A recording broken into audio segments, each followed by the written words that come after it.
merci à tous et à toutes de nous rejoindre sur la chaîne sportive et culturelle. Alors bien sûr, où nous parlons d'entrepreneuriat, c'est votre émission Comment entreprendre. Encore une fois, bienvenue à tous et à chacun. Nous sommes aujourd'hui avec révérend Azotti Kojo Antonin. Il est expert en planification et développement participatif. Il est également directeur exécutif de l'ONG Wycliffe Togo. Et avec lui, dans un instant, nous allons parler des approches participatives. Alors révérend, bonsoir. Bonsoir fidèle et merci de m'avoir invité sur votre plateau. D'accord, c'est nous qui vous remercions de nous avoir honorés de votre présence. Alors, comment vous allez? Je vais très bien. D'accord, nous allons bien aussi. Alors, je le disais, dans un instant, nous allons parler des approches participatives. C'est vrai que c'est un terme qui n'est pas vraiment d'actualité, je veux dire, c'est un thème qu'on ne comprend pas vraiment. Et aujourd'hui, avec vous, nous allons en savoir encore un peu plus. Alors, la première question qu'on peut se poser, c'est que comprendre quand nous parlons des approches participatives? Ou alors, les approches participatives, c'est quoi exactement? Merci fidèle, c'est une très bonne question. Le concept des approches participatives est une terminologie qui s'utilise de plus en plus de nos jours. Et du coup, donc, dans le sens peut changer d'un contenu à l'autre. Et nous nous situons aussi dans le domaine des actions humaines, des sciences humaines. Il est presque impossible de donner des définitions apodictiques à un concept quelconque. Et ceci est davantage aggravé lorsque ce domaine, c'est le domaine du développement international ou des études de développement ou de l'administration du développement selon les instituts. Mise en œuvre, l'interaction avec le contexte humain change forcément la pratique et donc la définit au fur et à mesure. Mais ceci dit, et pour canaliser notre discussion et pour nos téléspectateurs, je pourrais dire que les approches participatives sont un modèle d'action ou d'intervention. C'est un modèle d'action dont la pertinence et dont l'essence se retrouve plus appréciée dans les initiatives qui mettent une valeur sur l'impact poursuivi et sur la durabilité de cet impact. Donc c'est un domaine, c'est un modèle qui est davantage apprécié et qui est mis au centre des initiatives où la valeur est mise sur donc l'impact poursuivi et sur la durabilité de cet impact. Donc dans ce type de programme, les approches participatives apportent une valeur ajoutée par leur capacité de rendre les participants actifs dans le processus de mise en œuvre de l'initiative, que ce soit une initiative éducative ou une initiative de développement. Et non seulement de rendre ces participants actifs, mais aussi ces approches-là ont la capacité donc de transformer les bénéficiaires. Lorsque les parties prenantes qui devraient être les bénéficiaires s'approprient elles-mêmes donc une initiative, elles en assurent l'impact et en assurent la pérennité par le fait que l'initiative donc se déroule selon un consensus qui a été créé au travers des méthodes participatives utilisées pour enclencher le processus. Alors, moi, je comprends quand même que dans ce type de programme des approches participatives, ce qu'on retient, c'est que les bénéficiaires auront quand même les bénéficiaires d'une part. Enfin, ils participent activement, les bénéficiaires participent activement donc dans ce type de programme-là. C'est ce que moi j'ai quand même compris. Je ne sais pas si c'est réellement ça. Vous avez compris effectivement le sens de la chose. Et cette participation active donc n'est pas seulement une participation dans un des aspects du programme, mais les approches participatives donc permettent une participation, non seulement la participation, mais l'appropriation de l'initiative. Donc c'est un autre niveau, un autre palier du déroulement de tout programme qui est permis ou qui est rendu possible par l'approche participative. D'accord. Alors, vous l'avez dit dans votre développement tout à l'heure que c'est un terme qu'on utilisait surtout en matière d'éducation. Mais comment est-ce qu'on en est arrivé au point où aujourd'hui c'est un terme quand même qui se retrouve dans pratiquement tous les domaines? Comment est-ce qu'on en est arrivé là? Oui, comme je l'ai dit, aujourd'hui, les approches participatives sont un domaine qui est utilisé de façon plus prolifique dans le développement international, dans Oui. les études de développement. Mhm. Mais il faut reconnaître que ces approches sont plutôt nées dans le domaine éducatif. Voilà. Alors, dans le domaine éducatif, il y a près de 110 ans aujourd'hui, le constat a été fait en Amérique latine, particulièrement par certains éducateurs intéressés par l'impact de la transformation que peut produire l'éducation dans la vie de des apprenants, et qui ont constaté que cet impact n'était pas effectif lorsque nous prenons les systèmes éducatifs qui existaient à l'époque.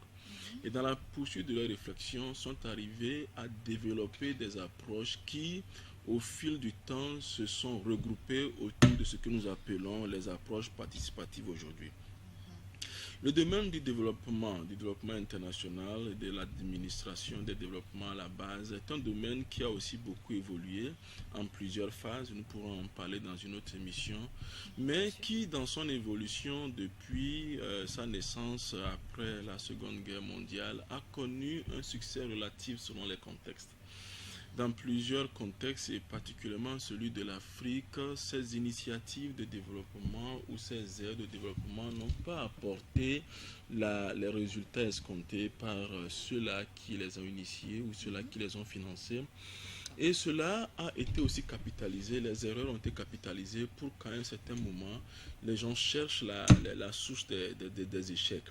Et à part les difficultés contextuelles qui peuvent varier d'un milieu à un autre, on a également identifié les approches qu'on utilisait comme étant l'un des facteurs qui contribuaient à des résultats mitigés dans le domaine du développement. Et vous pouvez le ressentir aujourd'hui du passage que la communauté internationale a des OMG ou ODD dans lesquels la participation active des bénéficiaires est mise au centre de la poursuite des résultats. Alors, dans ce domaine de développement, nous pouvons identifier trois niveaux généraux où on a rencontré des résultats mitigés. Je ne voudrais pas parler d'échecs complets. Et ces domaines sont premièrement le domaine de l'impact de l'initiative, du programme ou du projet, le domaine du manque d'appropriation de l'initiative par les bénéficiaires, et finalement le problème de la pérennité, du manque de durabilité de l'initiative. Alors, lorsque nous prenons la question de l'impact de l'initiative, nous nous situons par exemple lorsque vous prenez un projet qui a été financé en des centaines de millions, par exemple, pour un milieu particulier, une nation ou juste une communauté particulière, et qu'après, à la fin du projet, on se rend compte que ce projet n'a pas pu transformer les habitudes de vie, ou n'a pas pu changer le niveau d'existence, ou n'a pas pu atteindre effectivement donc cet objectif de développement qui était poursuivi. Alors on se bute ainsi à un constat d'un échec ou d'un résultat inadéquat au niveau de l'impact. Et nous pouvons aussi, lorsque nous parlons par exemple de la question de l'appropriation, lorsque nous voyons des projets qui ont été financés en des centaines de millions dans plusieurs pays, et où par exemple des bâtiments, des équipements de dernière génération ont été apportés pour la réalisation du projet, mais qu'à la fin de ce projet, par exemple, ces équipements ou ces bâtiments dorment dans une brousse, c'est-à-dire que ne sont même plus utilisés par la communauté cible ou par le groupe cible. Ça fait que les approches participatives, que ce soit les approches participatives à l'enseignement, à l'éducation, à la formation, à la réalisation des programmes, ont été jugées essentielles, doivent être intégrées dans la mise en œuvre d'un programme quelconque qui vise un impact réel parmi les communautés. Alors, si on veut peut-être répondre pour le citoyen lambda qui ne comprend pas forcément les termes techniques que nous utilisons sur ce plateau, on dira tout simplement que quand on réalise un projet, c'est pour les personnes qui sont présentes dans cette population. Il faudrait qu'eux-mêmes y participent parce que d'une part, on sait que c'est pour eux en fait. Ceux qui sont venus réaliser le projet, ils vont pas rester là avec eux, c'est eux qui vont justement arriver dans un certain délai pour pouvoir bien réaliser ce projet-là, n'est-ce pas? Oui, fidèle, vous le dites très bien, mais Mhm. je pensais déjà le dire en des termes très simples.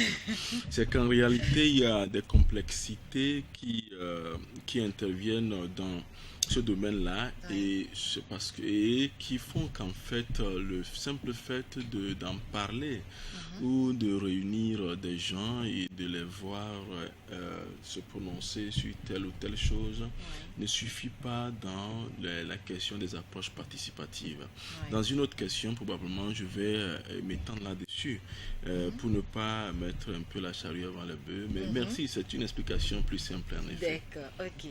Alors, vous l'avez dit aussi, c'est vrai qu'à l'origine, c'est des termes qu'on utilise plus dans le domaine éducatif.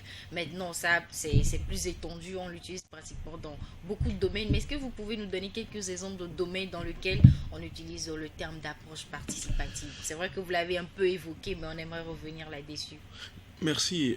Les approches participatives, et j'aime l'utiliser au pluriel, sont des modèles d'intervention qui, normalement, je ne voudrais pas dire s'appliquent à tous les domaines. Je ne voudrais pas étendre mon propos dans ce sens, dans cette direction-là.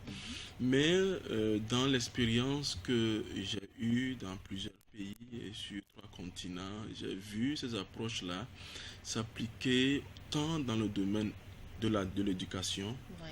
formelle comme informelle, Mhm. dans le domaine de le renforcement des compétences, que ce soit au niveau de professionnels du domaine privé ou du domaine public, dans le domaine de la mise en œuvre des activités, des programmes de grande envergure Oui. ou de petite taille, des programmes ou des projets de développement, surtout ces projets qui se focalisent sur les populations à la base, aussi bien que dans le domaine de la consultation, lorsque les consultants, un consultant essayent d'évaluer, de faire un suivi et une évaluation d'un projet quelconque, mais également je les ai vus appliquer dans le domaine des processus de paix et de réconciliation, Mhm. les techniques qui sont utilisées dans les approches participatives ont apporté des résultats plus efficaces dans les poursuites telles que les processus de réconciliation, des processus de recherche de la paix également. Mais il est difficile de limiter les domaines dans lesquels les approches participatives peuvent apporter une valeur ajoutée parce que c'est un modèle d'action qui s'adapte et se développe pour répondre efficacement, effectivement, à la poursuite de l'impact dans le genre humain qui est visé par le programme ou l'initiative en question. D'accord. Alors, c'est vrai qu'on est en train d'aborder le thème d'approche participative. Il y a beaucoup qui se demandent, mais comment, où est-ce que vraiment vous avez appris à développer l'intérêt quand même pour ce terme d'approche participative? Parce que moi, c'est un thème on entend parler souvent de ça, mais on ne sait pas exactement ce que c'est. Mais vous, en vous entendant parler, on sait que vous êtes quand même un expert dans la chose. Alors, où avez-vous développé donc l'intérêt pour ce terme d'approche participative? Oui, merci pour la question. Je dois dire que ma découverte de ce domaine Ouais. ou de ce modèle d'action est née de mon intérêt pour les œuvres humanitaires D'accord. et particulièrement parmi les populations les plus désavantagées, Oui. parmi les pauvres, les questions d'alléviation de la pauvreté Mhm. et les questions de secours à apporter aux personnes en difficulté. Oui. Alors, dans la poursuite de cet intérêt, ma préoccupation était l'impact réel, la possibilité que nous puissions entreprendre et réussir effectivement à produire un changement réel. Ouais. Et mes recherches dans ce domaine m'ont amené à des lectures sur des auteurs qui en ont parlé, qui ont parlé du problème et qui ont suggéré des solutions diverses. Et jusqu'à ce que je puisse découvrir les approches participatives ainsi que les exemples de résultats qu'ils ont eus, et les considérer comme une des meilleures solutions que nous avons aujourd'hui à ces différents problèmes que j'ai énumérés plus tôt. Et c'est dans ce sens que j'ai d'abord essayé de poursuivre une formation personnellement. Et la première formation à laquelle j'ai assisté était en Inde dans les années 2010. Mais il faut dire que ces approches, déjà, on en parlait et on offrait des formations dans le monde depuis les années 80 au moins à ma connaissance. Mais au niveau des approches ou des techniques qu'il fallait que j'acquière, elles n'existaient pas encore sur le continent jusqu'à ce moment-là. Alors après cela, nous avons donc essayé d'apporter cette compétence en Afrique. D'abord en commençant en Afrique anglophone, au Nigeria, c'était plus facile parce que à l'extérieur, ça se faisait plus dans le monde anglophone, au Nigeria. Puis ensuite, la première formation que nous avons faite dans ce domaine était à Ouagadougou, au Burkina Faso, qui est la première formation francophone. Et au fil du temps, par la pratique, c'est-à-dire que l'implémentation de ces approches sur le terrain, nous avons un projet de langue, un projet de développement basé sur la langue au Togo, dans lequel nous l'avons mis en œuvre également. Donc, par la pratique et la transmission, le partage de ces compétences, nous avons continuellement développé nos compétences dans ce domaine. Nous ne sommes pas forcément les meilleurs dans ce domaine au Togo en ce moment. J'imagine que d'autres compétences sont là, mais nous pouvons et nous sommes disposés à continuer à nous développer et à partager ces compétences-là avec nos concitoyens. Téléspectateurs aussi. D'accord. Merci beaucoup. Alors vous qui venez de nous capter, sachez que nous sommes bien sûr sur la chaîne sportive et culturelle et c'est bien sûr votre émission Comment entreprendre et nous parlons des approches participatives avec le révérend Azoti Kodjo Antona. Il est expert en planification et développement participatif. Il est également le directeur exécutif de l'ONG Wycliffe Togo. Et je rappelle que nous sommes en train de parler bien sûr des approches participatives. Alors, monsieur Azoti, c'est vrai qu'on parle forcément de la théorie. On a envie de savoir exactement en matière ou bien en pratique comment se fait donc une initiative basée sur les approches participatives. Merci, c'est une très bonne question. C'est ce que je peux faire d'ailleurs en général. Et il faut d'abord identifier, reconnaître que les approches participatives ou la mise en œuvre d'une initiative basée sur l'approche participative dépend de trois axes. D'abord, il y a l'axe à la base qui est l'adoption d'une philosophie participative. Alors, cela est important, c'est-à-dire que je vais revenir là-dessus tout à l'heure. Et dans un autre axe, il y a, dans le côté de l'axe, donc, il y a la connaissance et la maîtrise des outils participatifs ou des capacités de développement de ces outils. Et aussi, le dernier axe, c'est la possibilité de choisir la meilleure approche pour le contexte qu'il faut. Alors, et si je reviens sur la question de la philosophie participative, les approches participatives se basent sur une mentalité précise. Cette mentalité, c'est de comprendre que quelle que soit l'initiative d'apprentissage ou une initiative de développement, la personne qui développe, l'approche, pas une approche participative, se positionne non pas pour faire quelque chose en faveur du bénéficiaire, mais plutôt pour faire la chose avec le bénéficiaire. Donc cette mentalité également positionne le facilitateur qui entreprend une initiative de façon participative dans un esprit où le bénéficiaire n'est pas considéré simplement comme un récepteur, mais comme une personne capable en réalité de générer la connaissance dont elle a besoin ou de produire et de conduire le développement dont elle a besoin. Donc c'est un profil dans lequel le facilitateur n'est pas une personne supérieure, mais plutôt une personne qui s'intègre et se positionne pour apprendre même des bénéficiaires, qui s'ouvrent afin que le processus, que ce soit un processus d'apprentissage, ou initiative de développement, c'est un processus d'action et d'apprentissage intégré. Donc cette mentalité est importante parce que le deuxième axe qui est celui des outils existe. Les outils existent, ils sont d'ailleurs en développement, il y en a des centaines et peut-être des milliers aujourd'hui. Ils existent et ils sont créés sur plusieurs continents, ils sont réadaptés pour pouvoir satisfaire les contextes spécifiques dans lesquels nous trouvons. Et ces outils peuvent être utilisés par quiconque que ce soit pour colorer d'un tableau peut-être participatif une action qui n'est pas participative.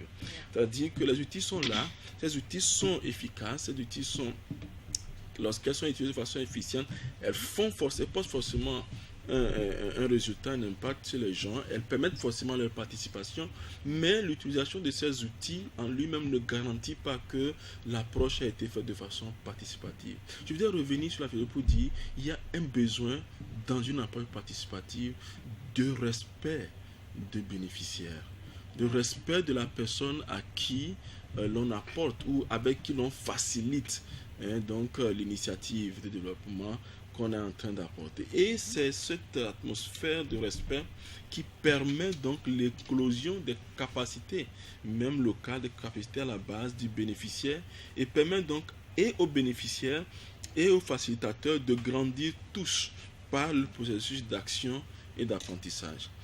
Alors, lorsque le troisième axe que j'ai identifié comme étant le choix des approches ou du modèle approprié au contexte, lorsque ces trois axes sont rassemblés, il faut savoir qu'ils doivent être utilisés dans tout le cycle de développement ou de déroulement d'une initiative.